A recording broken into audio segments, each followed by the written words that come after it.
Assalamualaikum warahmatullahi wabarakatuh. Jumpa lagi dengan kelas geografi bersama dengan Ibu Wiwi Khalifah. Oke anak-anak, pertemuan kali ini kita akan belajar tentang materi vulkanisme dengan menggunakan media pembelajaran interaktif.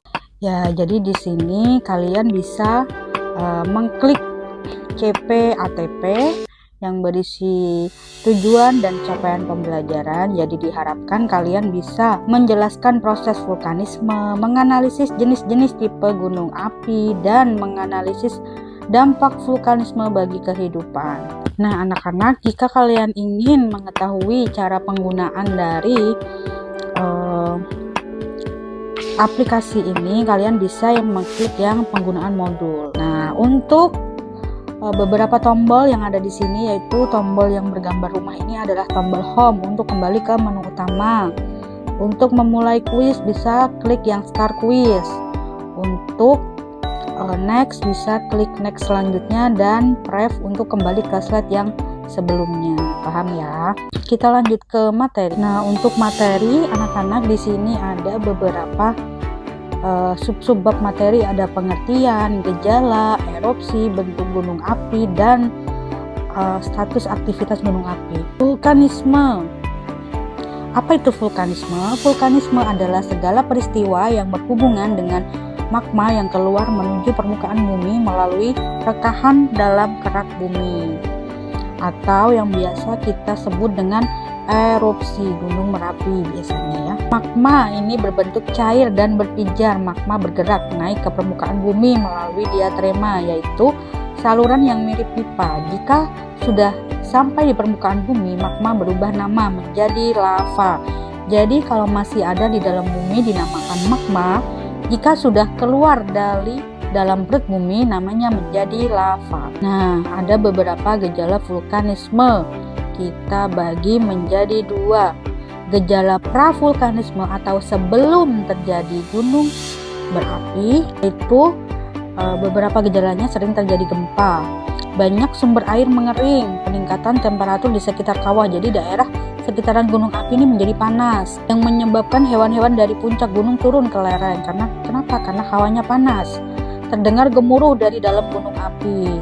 Nah, ini gejala pravulkanisme atau sebelum terjadi vulkanisme ya. Selanjutnya gejala pasca vulkanisme. Pasca berarti setelah terjadi vulkanisme, setelah terjadi erupsi gunung berapi atau gunung berapi meletus. Apa itu? Munculnya sumber air panas atau geyser, munculnya sumber gas atau ekshalasi seperti belerang, munculnya sumber air yang mengandung mineral seperti belerang atau sulfur. Nah, karena kamu sekarang udah tahu apa itu vulkanisme dan gejala-gejalanya, sekarang akan dibahas tentang erupsi gunung api. Erupsi gunung api, kamu pasti udah pernah dengar kan tentang erupsi. Erupsi adalah proses keluarnya magma dari perut bumi.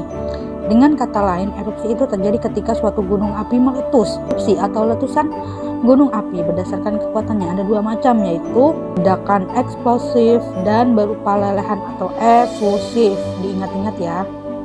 Ledakan eksplosif, lelehan efusif. Erupsi eksplosif adalah erupsi dengan tekanan yang sangat kuat hingga menghasilkan letusan yang besar atau ledakan.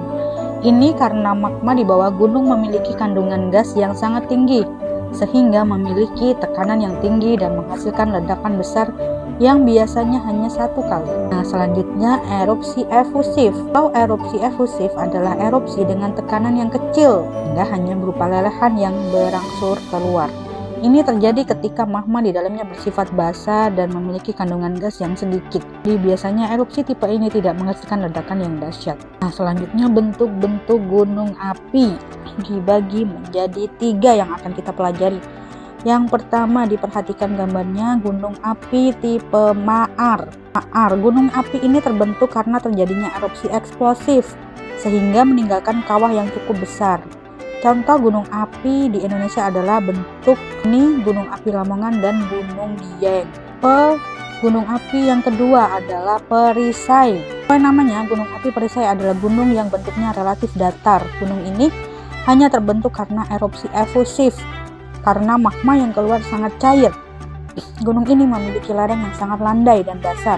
relatif luas. Selanjutnya gunung api kerucut, bentuknya mengerucut atau dengan nama lainnya strato. Contoh dari gunung api ini yang ada di Indonesia adalah Gunung Kerinci, Merapi, Merbabu. Nah, status aktivitas gunung api. Nah, di sini ada tingkat aktivitas gunung api level 1, level 2, 3 sampai level 4 atau awas.